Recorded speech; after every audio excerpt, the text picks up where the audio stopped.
Bismillahirrahmanirrahim. Assalamu alaikum. Welcome to Newsroom. Today is the 23rd of August 2021. A new week begins. Nevertheless, there are many stories that have hit the headlines, whether on the national front or the international front.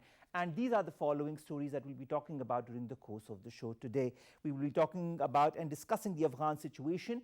To begin with, we'll be talking about how the Taliban have asked the Northern Alliance to hand over Panjshir, because we know that there are certain anti-Taliban forces that are gathering over there. Nevertheless, there are sentiments from the anti-Taliban forces also that say that they want to have a truce, they want to have talks with the Taliban in order to move forward, in order to have some kind of a logical government inside of Afghanistan.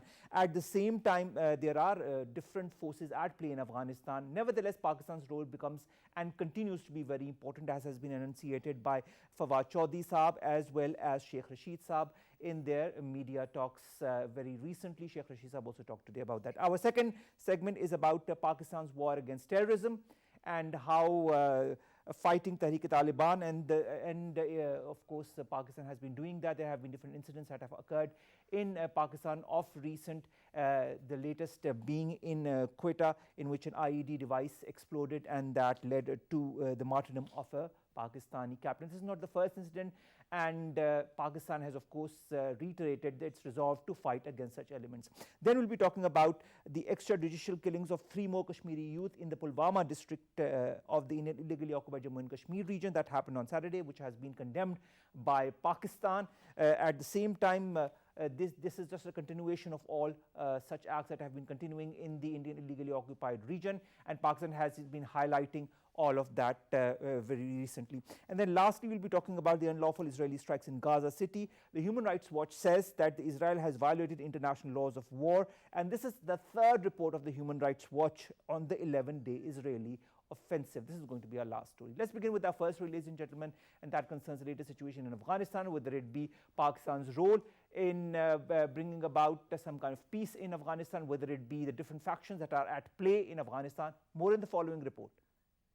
The unfolding chaos in Afghanistan, followed by unexpected collapse of the country's political and military order, is taking new turn by developing situation. Amongst the most important aspects of Afghanistan's situation is the compelling case of inclusive political settlement to bolster the edifice of a sustainable peace and stability. The perils of unilateral exclusive Taliban rule are translating into frenzy and delusion regarding country's future prospects. Hence, frenzied masses continue to flock the Kabul airport in desperate attempt to flee the country. Marking a dangerous development, deadly gun battle broke out between unknown gunmen and Afghan forces at the north gate of Kabul airport that also involved German and United States forces. German military said as thousands thronged the airport seeking to flee Taliban rule. Kabul airport has been gripped by fear and chaos since fall of Kabul on August 15. It is pertinent to mention here that incumbent President Joe Biden reiterated the US is accelerating the hard and painful airlift of Americans and tens of thousands of others from Afghanistan's capital. There are also scattered reports by Afghan media of clashes overnight between Taliban fighters and resistance forces in Afghanistan's Panjshir Valley, and according to a statement issued by Taliban, the group is looking to negotiate rather than take the fight to them. As Taliban retake the power and prepare to rule the country of 38 million for second time since 2001, there are formidable challenges awaiting them. Given the gravity of situation, British Prime Minister Boris Johnson is gearing up to press US President Joe Biden to extend the evacuation deadline from Afghanistan, when a group of 7 leaders will discuss the crisis on Tuesday. Now, to talk more about the latest situation that emanates from Afghanistan, Pakistan's role and the different factions that are at play in Afghanistan, we've been joined by Dr. Shabana Fayyaz. She is a foreign affairs expert. Thank you very much, Dr. Saiba, to have joined us. Dr. Saiba, first of all, thank you to have come to the studio. This is our first interaction face to face. It's a pleasure. What about Afghanistan? When you look at the whole era of the last decades and now recently since Taliban have taken over Kabul and such a lot of flurry of activities that is occurring in the country, what do you make of it? Do you see stability coming in the country after some time, the way the Taliban have taken over, the way they are kind of refraining from any kind of violence? What is your opinion? Omar Saab, frankly, I will say that it is a very uncertain situation in Afghanistan. To make a situation that it is either a black and white situation, most of the analysts are giving, end of the US role and the defeat and the victory, and I think it is the both. It is a both, and a lot of homework needs to be done that the Taliban have not done. Even there were statements that they were not prepared, and they never expected it's going to be that smooth. Having said this, Taliban's, the way they are acting, the diplomatic interactions, not diplomatic, but of course with China and a bit of Pakistan. And also the media interaction. International media exposure. What they are saying is brilliant. On the face of it, it looks they are very composed. They understand, especially the young generation. I was really impressed by the accents and the well-read, positions that they are saying. Now, this has all happened in a situation that really requires an inclusivity. Afghanistan is a nation state, rather is a place where the people agree to disagree violently. This is very important. Do you think things have changed in the last few decades? Do you feel that the different factions have understood when you hear the anti-Taliban forces like the National Resistance Front saying that their main goal is to avoid bloodshed and press for a new system of governance? They are ready for talks, despite the fact that the General Bismillah says that districts of Desaleh, Bano and Pul Hisar have been taken under their control. And of course, Panjshir also is a kind of a front line where the Taliban are also moving forward and the anti-Taliban forces are present there as well.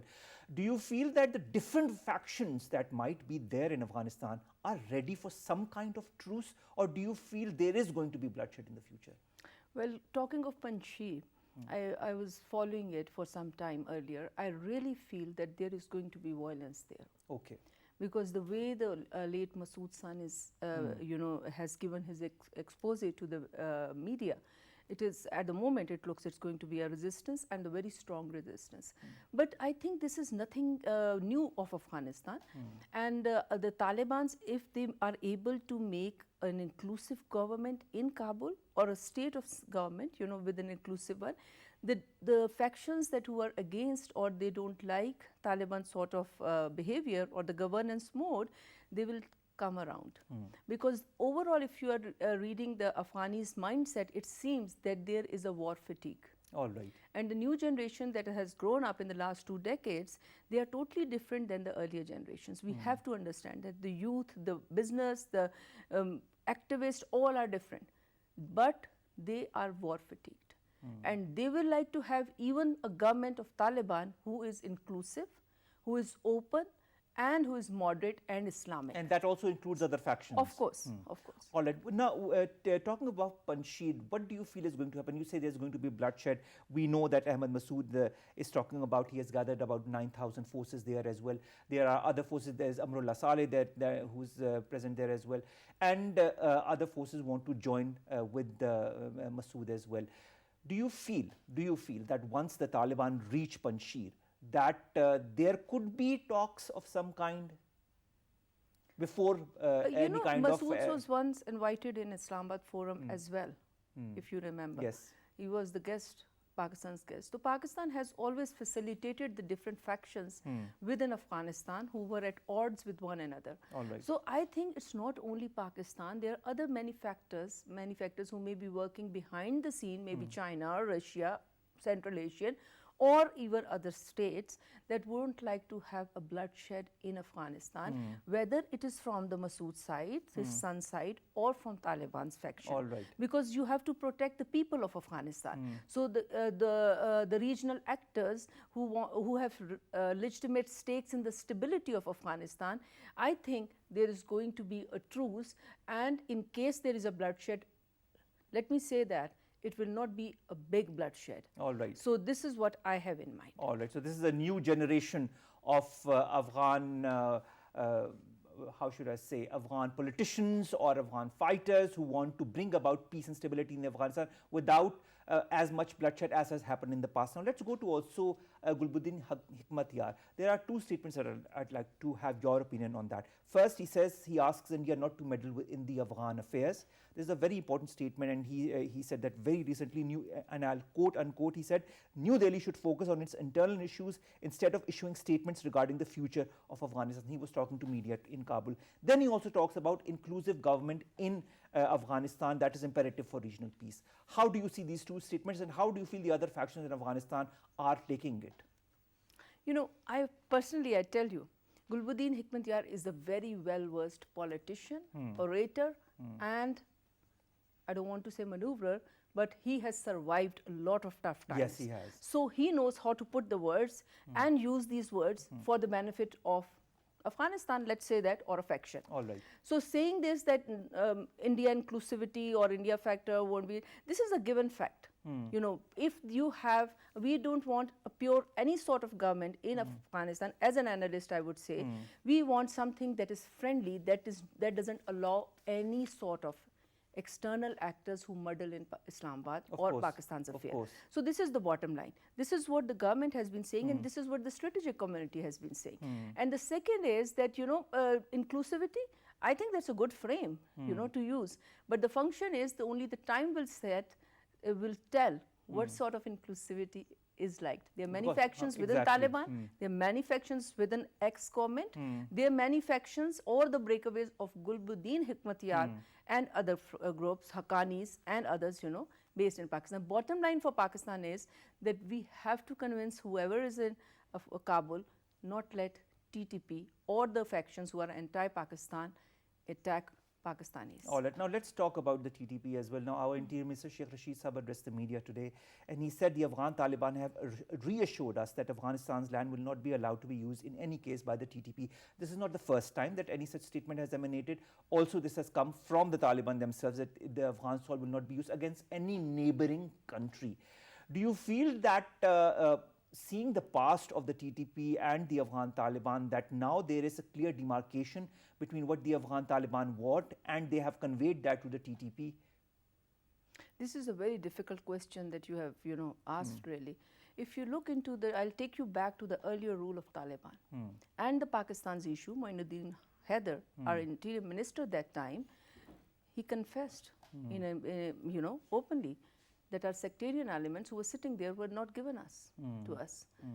Having said this, as I've stated, the generations of Taliban are different from the earlier one. Of course. So we must respect their opinion, and we hope, I must say, we hope that the situation is not repeated again. But I must say the statements doesn't matter. What matters is how it will translate on ground. As a Pakistani, this is what is important to me. All right.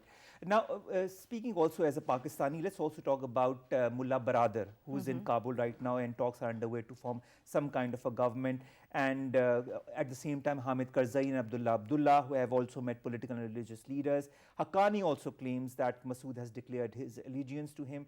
And but the Taliban officials also say that the members are accountable for their actions if there are any such actions that are contrary to the basic ideology of the Taliban. How do you see all of these statements as well under the current circumstances, and who in your point of view is going to emerge the stronger faction? I mean, we know that the Afghan Taliban are a stronger faction, but do you feel that there will be other factions that will join forces with the Afghan Taliban in due time? Mullah Baradar is going to be the one, and the Ghani, you know, not this Ghani, you know, the other factions within it.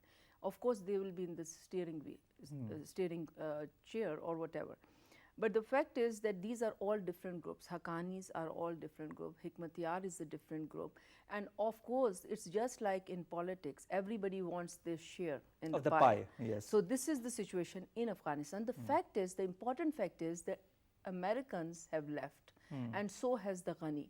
But there are many people who are sympathetic to Ghani as well. They may come up, or the external factors will start aiding it. You know, the global factors who are not happy with the situation unfolding in Afghanistan.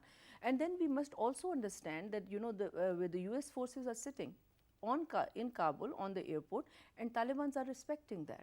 So this is a very good sign. You know, although you know the aggressors, the ones that were opponents, they have left. And the same what we must understand, it's international politics, that the Americans got engaged in dialogue with the Taliban. So the ones who were the terrorists, they are in the seat, and this is what the real politics is all about. Now, you were talking about the airport. There have been certain skirmishes in the airport of late as well on Sunday.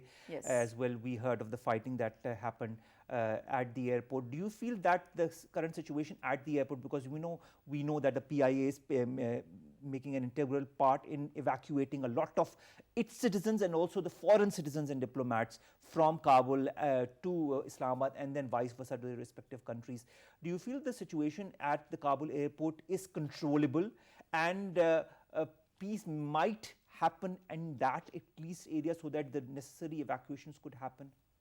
You know, frankly, it is a very, very desperate situation. And Talibans are repeatedly saying, please stay. This is your country. We won't touch it. Then why are people so afraid?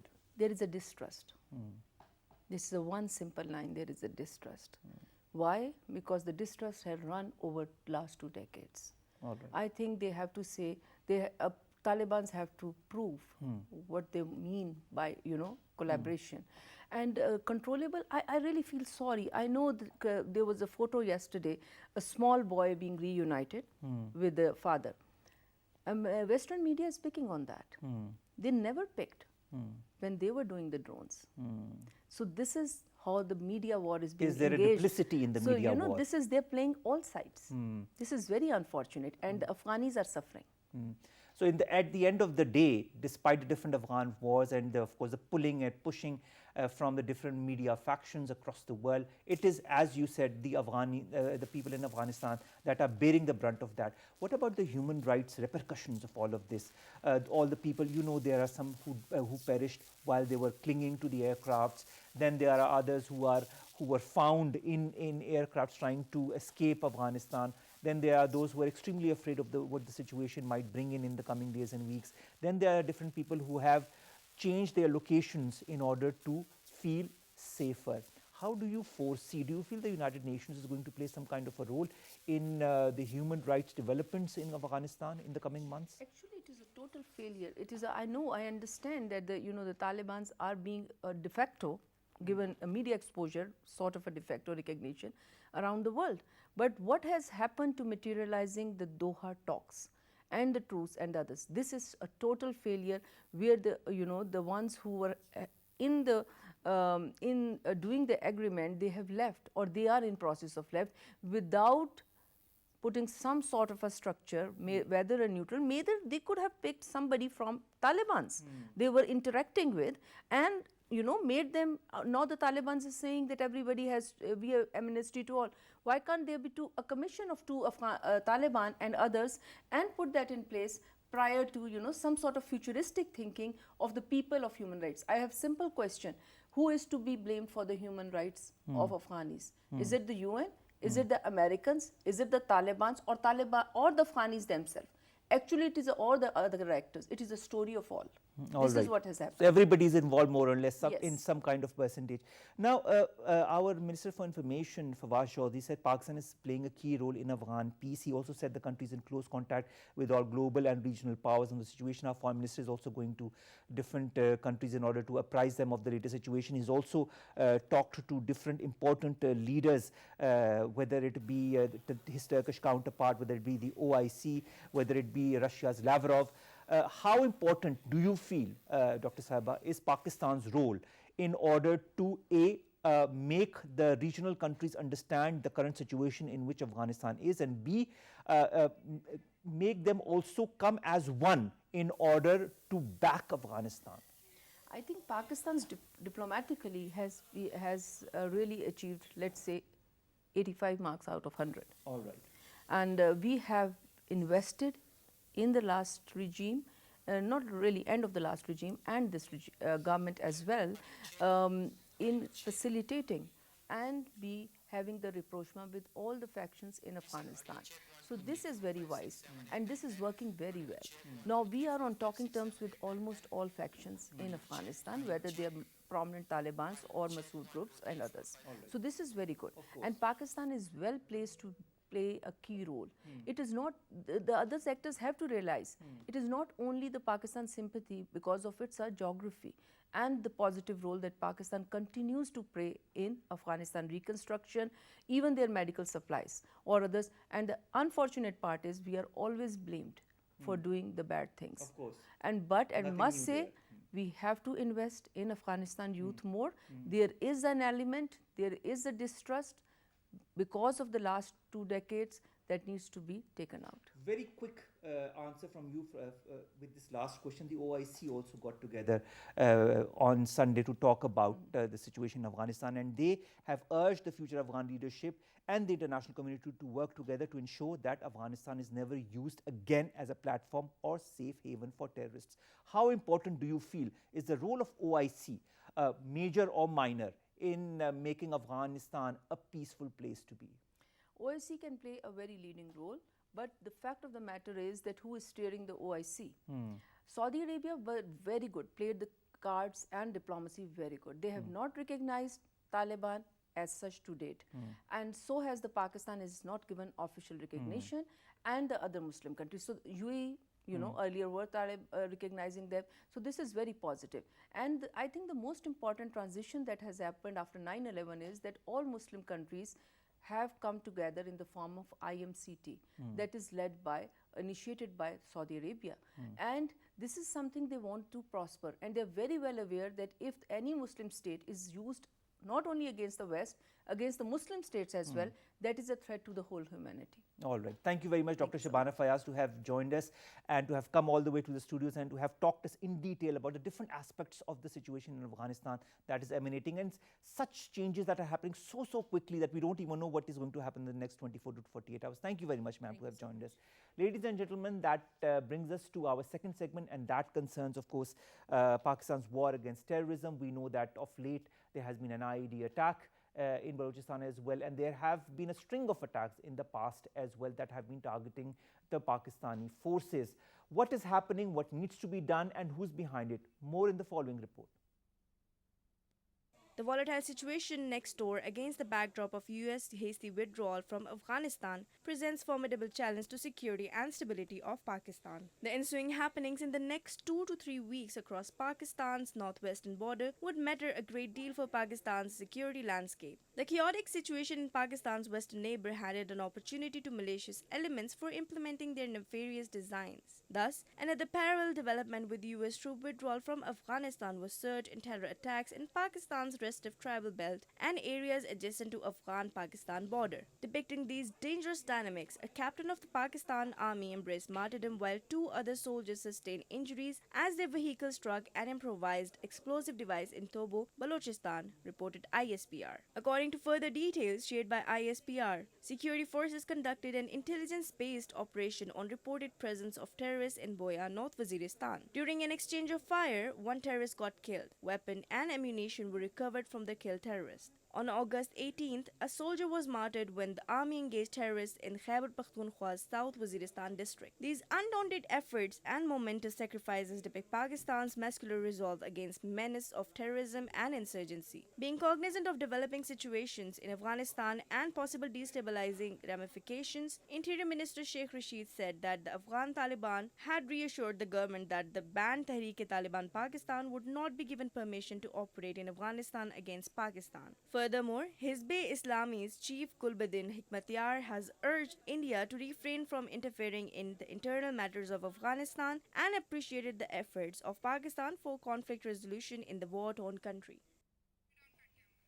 Now, we'll talk more about the situation as far as security is concerned in Pakistan and the elements behind it and what has been done by our forces and what needs to be done maybe a little more. We've been joined by Major Retired Ahsan Bashir Sahab, who's a senior analyst. Major Sahab, thank you very much to have joined us. It's a pleasure to see you after a long time. Terrorism, Pakistan, nothing new. We've forged 2 very important wars against terrorism. Absolutely. And we continue to fight against these terrorist elements. Of late, we see in the last few months that there has been a scurry of such elements that have risen their heads in different parts of Pakistan. Who's behind it and why is it happening now? Bismillah ar-Rahman. Thank you very much, Umar, for asking such an important question. And to begin with is, who is surprised? I'm not surprised. We're expecting this to happen in such kind of a big war, which you have come out with laurels of appreciation from all over the world. And especially in a geopolitics, in a geo-environment in which you are, where you have definitely shifted from geopolitics to geoeconomics. And that is what your stance is. That's the narrative of Pakistan now. Who is surprised? I'm not surprised. But who is behind it is important to learn. Is it a nexus? Is it individuals? Is it because of our certain follies in the past that has risen? Where were these guys earlier? We have gone through 2 very important operations, Raddul Fasad, Raddul Zarbiyaz. We have gone through that. Logical ends have also been very close to all of them, but still these sleeper cells were always there, but they went into dormancy. But now they are again brought up. Who is behind to bring them up? Who's pulling the strings? Who's pulling the strings? Now, that is a million-dollar question. I would say that this, if we say it's only one country, which we say India is always there, well, there is no doubt about it. That yes, it is there. But now I would include few others also into it. That this is not only India, and India does not have the capacity or the capability now to basically do anything wrong in Pakistan and such like acts alone. So there is backing of other countries. There are backing. So once I talk about that who is more about it is a nexus. All right. And in nexus, once we say, we need to understand who is interested. And what for? Why should they come in here into Pakistan and now make the sleeper cells active? And what for? What are the gains they are going to give? They have lost a very big battle, you know, a war in Afghanistan just now. And now, what do they really want from Southeast Asia? What do exactly they want from Pakistan now? Why should they be against Pakistan now? Pakistan has always helped them through and through. Of course, and has always given the olive branch. Olive branch to them, we have always been. But now still they are doing it. So this is the nexus I'm talking about. All right. Now this nexus is trying to destabilize the situation in Pakistan. Now, alone Pakistan will be affected by it or not is again an important thing to be noted here. I think Pakistan alone is not hurt by these activities of the sleeper cells. Now, there are collaborations, our consensus with other things is more broader, and that is China. You know, the interest of China in the CPAC, our interest in CPAC, our interest in this region, economic reasons. We want to grow. We want to give peaceful living and rich living to our people here. They are not happy to see it.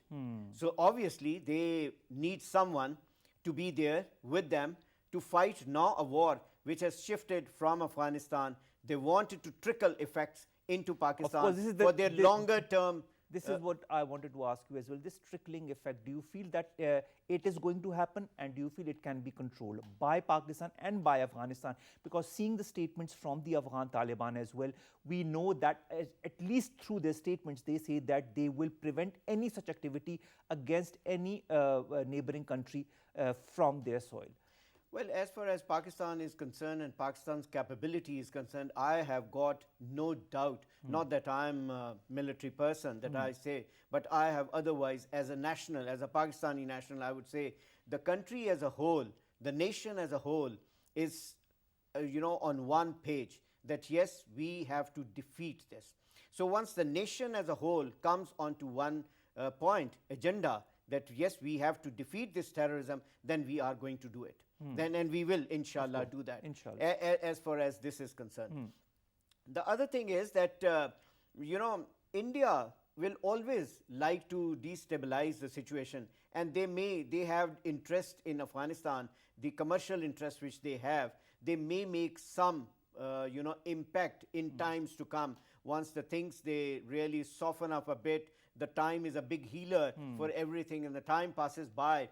They may, you know, try to make an, you know, come back in Afghanistan in some way or the other, and they may try to impact the ruling regime at that time, which now is, you know, Taliban.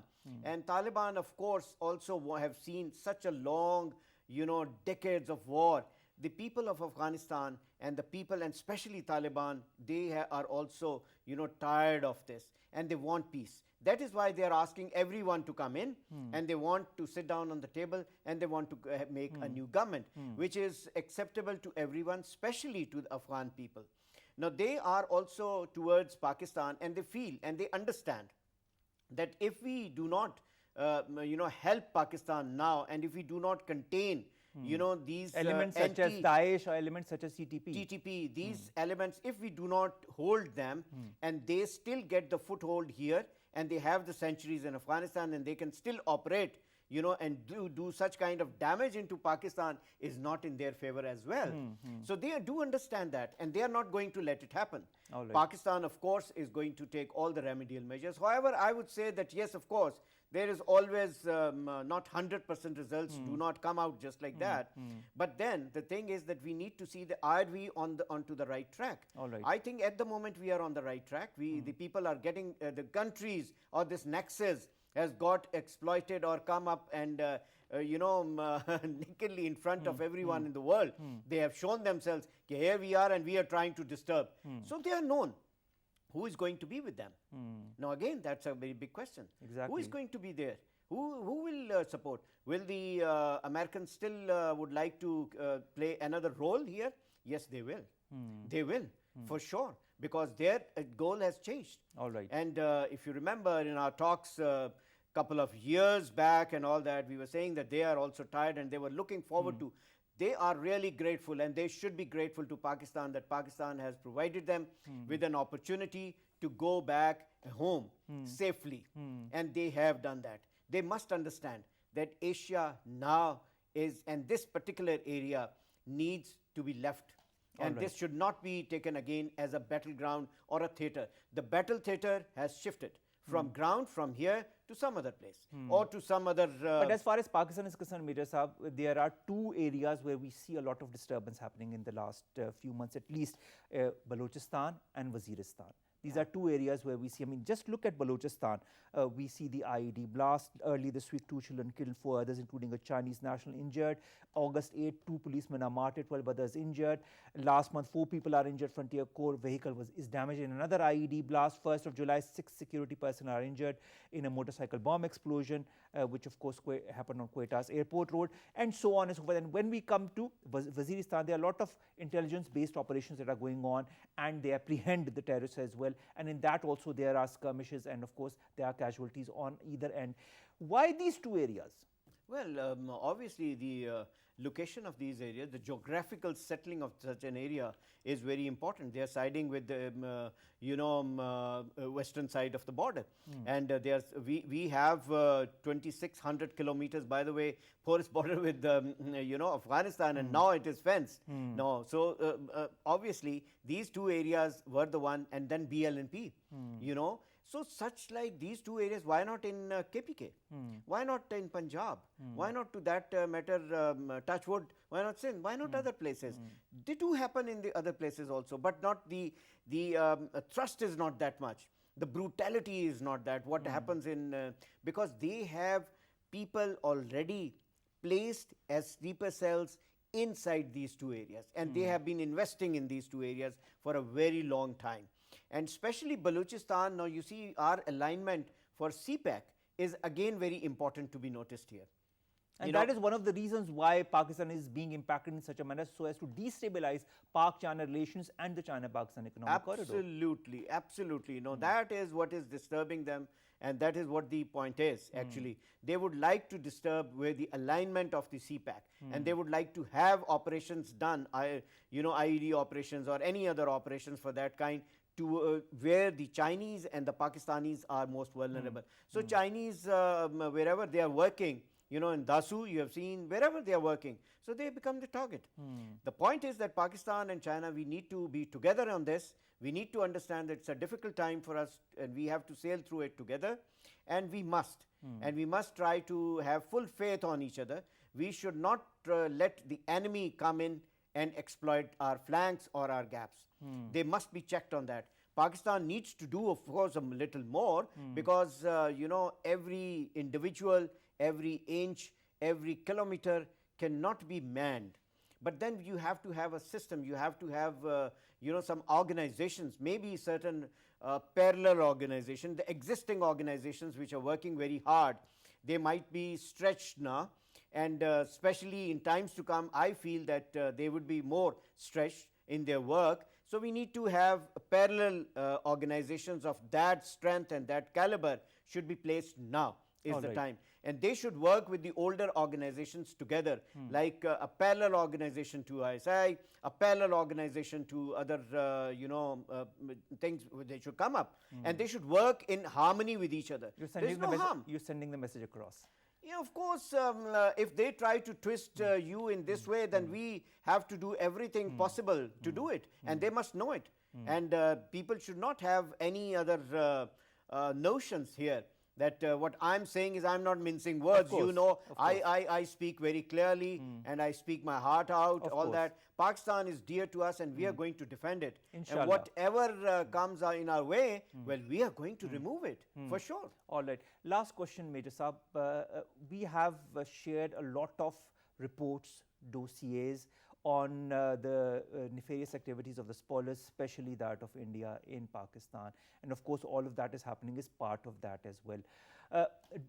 How important do you feel is this intelligence sharing between Pakistan and other important organizations, and Pakistan and the regional players, the friendly regional players in South Asia? Well, diplomatically and all that norms should be kept, and we must keep that on. And that is what is the requirement of the nations and all that, and we are doing it. All right. We are sharing the information with the counterparts there always.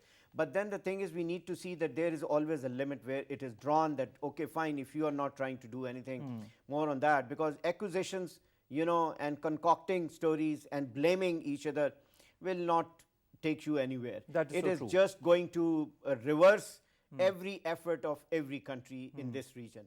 I personally feel that Pakistan is playing a very positive role in bringing peace in this region, and it should be given a full chance. Those who are the spoilers must understand, must review their own policies. Are they doing the right thing or not? They must understand. If they are not, if today you are trying to disturb someone else's house, tomorrow it's Your going house. to be your house, Exactly. which is going to be stoned. Exactly. Thank you very much, Major Retired Hassan Bashir Saab, to have joined us and to have talked to us after such a long time in the studios about this latest situation as far as Pakistan's security is concerned. Ladies and gentlemen, that brings us to the last two segments. The first, of course, is the condemnation by the Foreign Office on the extrajudicial killing of 3 more Kashmiri youth in the Indian illegally occupied Jammu and Kashmir region. This is an intensified, of course, state-sponsored terrorism that is occurring in Indian illegally occupied Jammu and Kashmir. And of course, Pakistan has said it is a matter of deep and grave concern that this draconian military siege, extrajudicial killings, torture in custody, enforced disappearances and incarcerations continue unabated in the Indian illegally occupied Jammu and Kashmir region. We have been talking about it on all the different fora, whether it be the United Nations, whether it be the OSCE, whether it be all the other important fora, and to the important countries that matter across the world. It is time for the other countries also to put pressure on India to stop, to make them pause at all that they are doing, the human rights abuses that they are perpetrating in Indian illegally occupied Jammu and Kashmir, so that the people might, like other regions of the world, finally be able to exercise their right to self-determination and have that plebiscite before India changed the entire demography of that region, and the poor and hapless people of Indian illegally occupied Jammu and Kashmir are left with no other solution. And then finally, ladies and gentlemen, we'll be talking about the skirmishes that have been happening in, of course, Israel and Palestine, and Israeli air raids have demolished 4 high-rise buildings in the Gaza Strip during its assault on the enclave in May. We knew all that, we covered all that in our shows as well. And a leading, of course, human rights group, the Human Rights Watch, has published its 3rd report on these atrocities that Israel is also committing on Palestine. This 11-day offensive was an extremely important offensive as far as Israel is concerned, but also as far as Palestine is concerned. The amount of losses that the people in Palestine incurred is something that is going to be written in the annals of history. What's very important is, just like the issue of Indian illegally occupied Jammu and Kashmir, the issue of Palestine and the occupied territories needs to also be taken up front. We know that there are sides that, of course, back Israel, but at the same time there are also sides that want peace in the region and that want a sustainable solution to this conflict between these two factions, that is Israel and Palestine. We wish for that solution to happen sooner than later before it becomes too late. With that, we come to an end of today's Newsroom, ladies and gentlemen. We'll see you inshallah tomorrow with new stories and segments that matter to you and to us. Till then, stay safe, follow the SOPs and protocols for the pandemic, and get yourselves vaccinated. Allah Hafiz.